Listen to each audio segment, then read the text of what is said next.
Friends आज एक क्षुद्र भिडियो एभली एक शक्तिशाली नाम को शेयर करुच्ची जहाँ कि आपण मैंने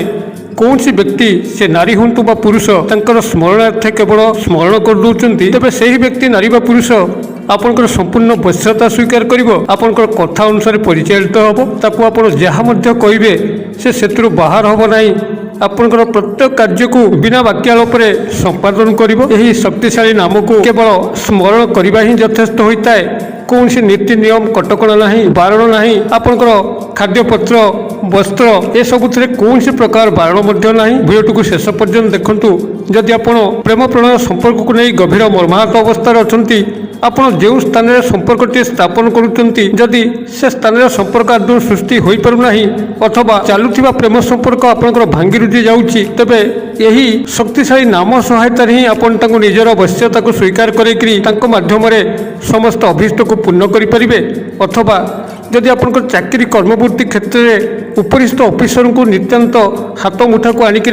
आपंकर जेकोसी चाकरी अभिवृद्धि उन्नति करने हुए तेबे संभव हो पार अथवा कर्मचारी महल में कौन सी नारी पुरुष आपंकर संपूर्ण वश्यता स्वीकार कर जेकोसी प्रकार मंगलकर कार्य करिवो अथवा यही शक्तिशाली नाम को जदि आप परिवार कौन सदस्य मान क्षेत्र में व्यवहार कले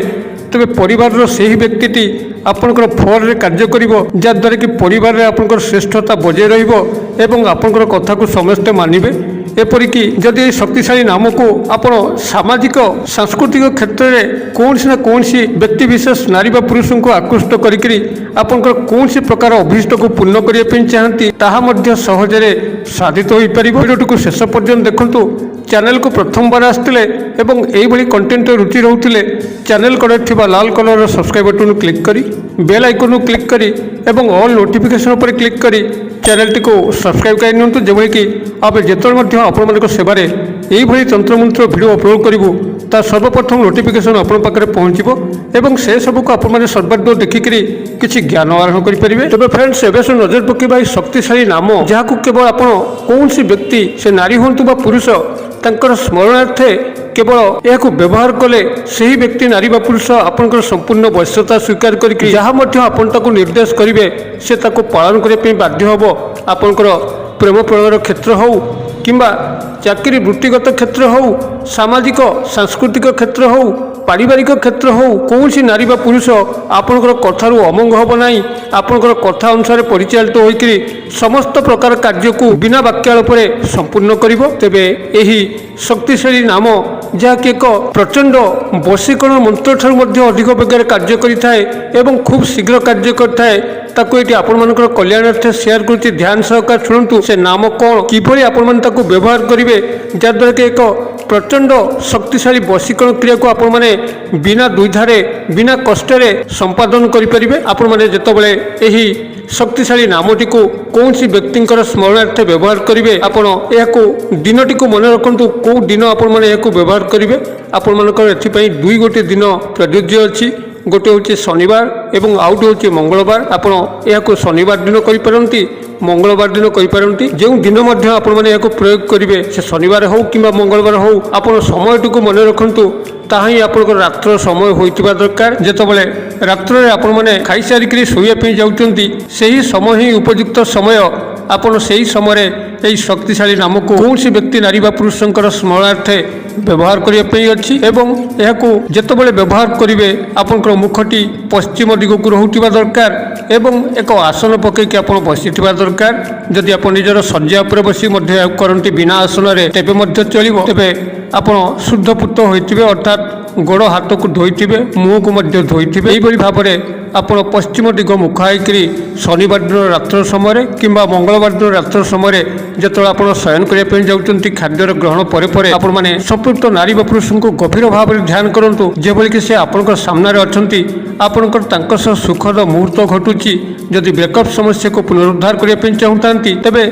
आपंकर कौन कौन सुखद संपर्क सब घटी ताकू से ही समय ही चिंता करूँ कौन सी नेगेटिव कथा से मन को आणवे ना कौ कारण आपंकर मनोमालिन्य घटीगला से सबू प्रसंग किसी आणवे ना बर कौन कौन आपंकर सुखद संपर्क सब घटी अतीत से ही कथा को ही आपंकर मन को आणिक ତାଙ୍କର ସମ୍ପୂର୍ଣ୍ଣ ରୂପକଳ୍ପକୁ ଆପଣମାନେ ଚିନ୍ତା କରିବେ। ଯେତେବେଳେ ତାଙ୍କର ଚେହେରା ଆପଣଙ୍କର ଆଖି ସାମ୍ନାରେ ସମ୍ପୂର୍ଣ୍ଣ ଭାବରେ ଝଲସି ଉଠିବ, ଲାଗିବ କି ସେ ଆପଣଙ୍କର ପାଖାପାଖି ଅଛନ୍ତି, ତେବେ ସେତିକିବେଳେ ହିଁ ଆପଣମାନେ ଏହି ଶକ୍ତିଶାଳୀ ନାମ ଯାହାକି ଏକ ମାନ୍ତ୍ରିକ ସ୍ୱରୂପ ଅଟେ ତାକୁ ଆପଣମାନେ ସେଇଠି 41 ଥର ଉଚ୍ଚାରଣ କରିବାର ଅଛି ଏବଂ 41 ଥର ଉଚ୍ଚାରଣ କରିସାରିଲା ପରେ ଆପଣଙ୍କର ହୃଦୟ ସ୍ଥାନକୁ ଅର୍ଥାତ୍ ଆପଣଙ୍କର ବାମ ପଟର ଛାତି ସ୍ଥାନକୁ 7 ଥର ଫୁଙ୍କି ଦେବାର ଅଛି। ଏତିକି ମାତ୍ର କ୍ରିୟା ଆପଣମାନେ ଯଦି ଏହାକୁ ଗଭୀର ନିଷ୍ଠା ଏବଂ ଏକାଗ୍ରତାର ସହ ଶନିବାର ଦିନ ରାତ୍ର ସମୟ କିମ୍ବା ମଙ୍ଗଳବାର ଦିନ ରାତ୍ର ସମୟରେ ପ୍ରୟୋଗ କରି ନେଉଛନ୍ତି ମାତ୍ର ଗୋଟେ ଥର, ସେହି ବ୍ୟକ୍ତି ନାରୀ ବା ପୁରୁଷଙ୍କର ମନ ମସ୍ତିଷ୍କ ମଧ୍ୟରେ ଏକ ଏଭଳି ତୀବ୍ର ଆଲୋଡ଼ନ ଖେଳି ଉଠିବ ଆପଣଙ୍କ ପାଇଁ, ସେ କିଭଳି ଆସି ଆପଣଙ୍କୁ ଦେଖା କରିବେ ସେ ନିଜେ ମଧ୍ୟ ଜାଣିପାରିବେ ନାହିଁ। ଏକ ଚମତ୍କାର ବଶୀକରଣ କ୍ରିୟା ସମ୍ଭବ ହୋଇଯିବ, ଯାହାକି ବିନା କଷ୍ଟ ବିନା ମନ୍ତ୍ର ତନ୍ତ୍ର ପୂଜା ପାଠରେ ଆପଣ ଯେକୌଣସି ନାରୀ ବା ପୁରୁଷଙ୍କୁ ସହଜରେ ବଶୀଭୂତ କରିପାରିବେ। ଆପଣଙ୍କର ଏହି ଶକ୍ତିଶାଳୀ ନାମଟିକୁ ଏଇଠି ମୁଁ ସେୟାର କରୁଛି, ବନାନ ମଧ୍ୟ ଡାକି ଦେଉଛି, ଧ୍ୟାନ ସହକାରେ ଟିପି ନିଅନ୍ତୁ, ଯାହାଦ୍ୱାରା କି ଏକ ଶକ୍ତିଶାଳୀ ବଶୀକରଣ କ୍ରିୟାର ସମ୍ପାଦନ ଆପଣମାନେ ବିନା କଷ୍ଟରେ କରିପାରିବେ। ଆପଣଙ୍କର ଶକ୍ତିଶାଳୀ ନାମଟିର ରୂପରେଖ ଏଇଭଳି ରହିବ, ହୁଂ ସଂ ହଂ ବସ। ମୁଁ ଆଉଥରେ କହିଦେଉଛି, ହୁଂ ସଂ ହଂ ବସ। ବନାନ ଡାକି ଦେଉଛି, ହ ଦୀର୍ଘକାର ଚନ୍ଦ୍ରବିନ୍ଦୁ, ସଂ ସ ଅନୁସ୍ୱାର, ହଂ ହ ଅନୁସ୍ୱାର, ବସ ବ ତାଲବେଶ। ଏଇଭଳି ଭାବରେ ଆପଣଙ୍କର ଏହି ଶକ୍ତିଶାଳୀ ନାମ ଯାହାକି ମାନ୍ତ୍ରିକ ସ୍ୱରୂପ ହୁଂ ସଂ ହଂ ବସ, ଆପଣମାନେ ଏହି ଶକ୍ତିଶାଳୀ ନାମଟିକୁ ସେତେବେଳେ ହିଁ ଜପନ କରିବେ 41 ଥର ଯେତେବେଳେ ତାଙ୍କର ସ୍ମୃତି ପଟଳ ଆପଣଙ୍କର ମାନସ ପଟକୁ ଦଂଶିତ କରୁଥିବ, ତାଙ୍କର ସମ୍ପୂର୍ଣ୍ଣ କାଳ୍ପନିକ ଚେହେରା ଆପଣଙ୍କ ପାଖରେ ଜାଜୁଲ୍ୟମାନ ହେଉଥିବ, ଲାଗୁଥିବ କି ସେ ଆପଣଙ୍କ ପାଖରେ ବସିଛନ୍ତି, ଆପଣଙ୍କ ସହ ପ୍ରେମାଳାପ କରୁଛନ୍ତି, ଆପଣଙ୍କର ବଶ୍ୟତା ସ୍ୱୀକାର କରିକିରି ସେହି କାର୍ଯ୍ୟକୁ ସମ୍ପାଦନ କରୁଛନ୍ତି ଯେଉଁ କାର୍ଯ୍ୟ ଆପଣମାନେ ତାଙ୍କଠାରୁ ଆଶା କରୁଛନ୍ତି। ଆପଣମାନେ ସେତେବେଳେ ହିଁ 41 ଥର ଏହି ଶକ୍ତିଶାଳୀ ନାମ ଯାହାକି ମାନ୍ତ୍ରିକ ସ୍ୱରୂପ ତାକୁ ଉଚ୍ଚାରିତ କରିବା ପାଇଁ ଅଛି ଏବଂ ନିଜର ବାମପଟ ଛାତି ଯେଉଁଠି ହୃଦୟ ସ୍ଥାନ ଅଛି ସେ ସ୍ଥାନରେ 7 ଥର ଫୁଙ୍କି ଦେବାର ଅଛି। ବାସ୍ ଏତିକି କ୍ରିୟାକୁ ଆପଣମାନେ କରନ୍ତୁ ଏବଂ କିଭଳି ଚମତ୍କାର ଘଟୁଛି ମୋତେ କମେଣ୍ଟ ବକ୍ସରେ ସେୟାର କରନ୍ତୁ। ଭିଡ଼ିଓ ଭଲ ଲାଗୁଥିଲେ ଲାଇକ୍ କରିବା ପାଇଁ ଭୁଲନ୍ତୁ ନାହିଁ, ସାଙ୍ଗସାଥି ମହଲରେ ସେୟାର କରିବା ପାଇଁ ଭୁଲନ୍ତୁ ନାହିଁ। ଭିଡ଼ିଓର କ୍ଷୁଦ୍ର ପରିସର ମଧ୍ୟରୁ ମୋତେ ଏଇଟା ଆଜି ବିଦାୟ ଦିଅନ୍ତୁ। ପୁଣି ଆପଣମାନଙ୍କ ସହ ଦେଖା ହେବ ଏଇଭଳି ଏକ ଶିକ୍ଷଣୀୟ ଭିଡ଼ିଓରେ। ସେ ପର୍ଯ୍ୟନ୍ତ ଦର୍ଶକ ବନ୍ଧୁ ଆପଣମାନେ ସମସ୍ତେ ମଙ୍ଗଳମୟଙ୍କ କୃପାରୁ ଭଲରେ ଥାନ୍ତୁ। ରହୁଛି।